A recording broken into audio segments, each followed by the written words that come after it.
This is question 1 from my A2 media evaluation, which is, in what way does your media product use, develop or challenge forms and conventions in traditional articles? Obviously I did a documentary, and my documentary was about anorexia nervosa and about how anorexia is like evident in somewhat like suffers everyday life.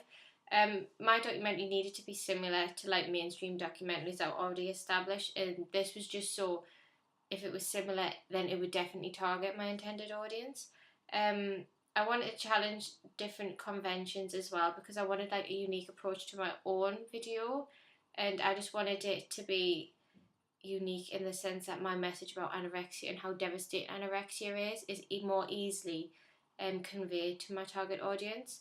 By like wanting to target my audience, I looked at different documentaries that are already present in the industry. So I looked at Super Size versus Super Skinny and I'm a Child Anorexic, which was viewed on BBC Three a few years ago. I did this to gain an understanding of how their conventions like target their audiences. So like some things I noticed was like when they interviewed anorexics, in both of them, the anorexics were in like a normal environment with normal clothing, so they weren't like specifically like dressed up or anything for it. It was like a normal interview you would expect, so there was like a sort of like a homely appeal to it. I was influenced as well by the close-ups that they use. Like a lot of the standard interviews are done in close-ups, either medium close-ups or close-ups, and then an extreme close-up is used like to emphasize more important matters. And I feel like these close-ups help to highlight the really devastating nature of the illness itself, and it personifies that message much more clearly.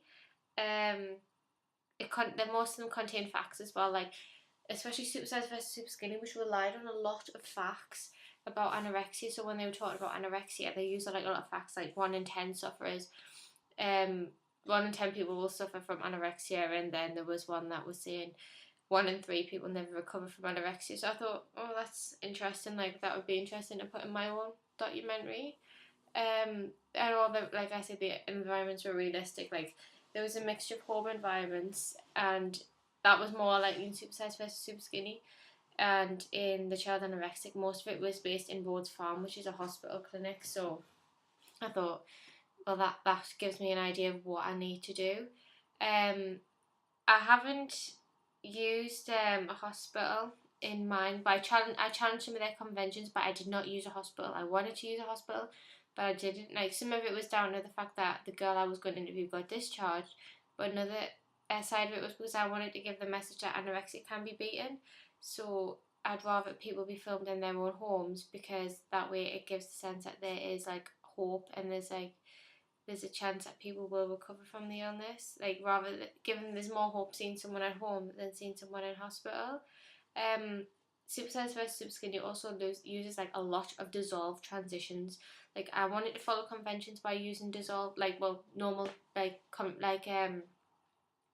transitions such as like a fade out or a cut, but I didn't want to use dissolve because that was used a lot in Super Size vs Super Skinny, and I felt dissolve just took away like the personal nature of the documentary, because the dissolve was used to go from like a fact to another fact to another, and then to a person, and then back to another fact, and I felt like there was no emotional connection whatsoever by dissolving it from the screen. I feel like just like a simple transition, like a fade out, would emphasize that better, because it seems to like alliterate someone's story a bit better, and it's like fading out feels like there's like a new hope or there's a new life to them, rather than a dissolve, because a dissolve just seems like a cheap way of cutting the screen.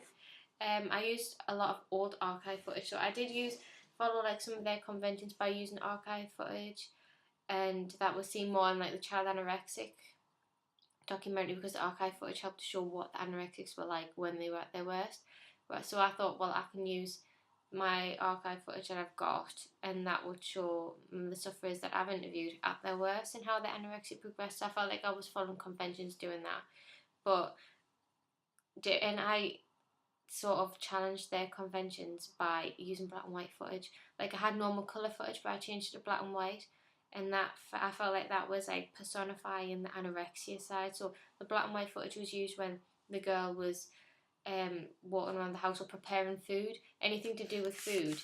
That was when the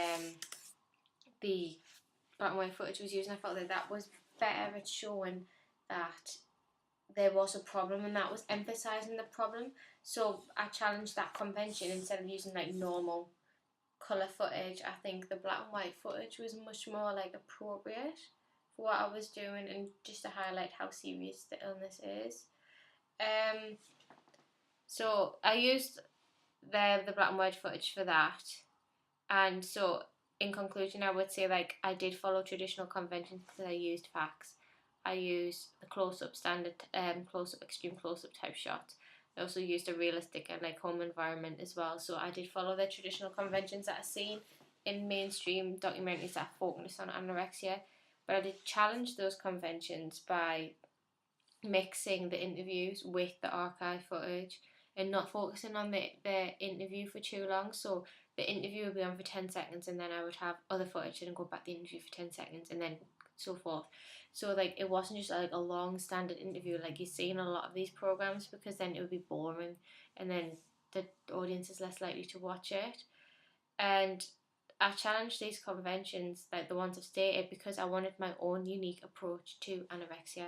Like I wanted to show people that my message is more stronger, if that makes sense, and that I wanted to show that anorexia is like a common illness, more common than what people think, and that it's in home environments and you wouldn't expect it. And I think that's why basing it all in the home is better, because it shows to the audience that yes, it is around in everyday life, if that makes any sense.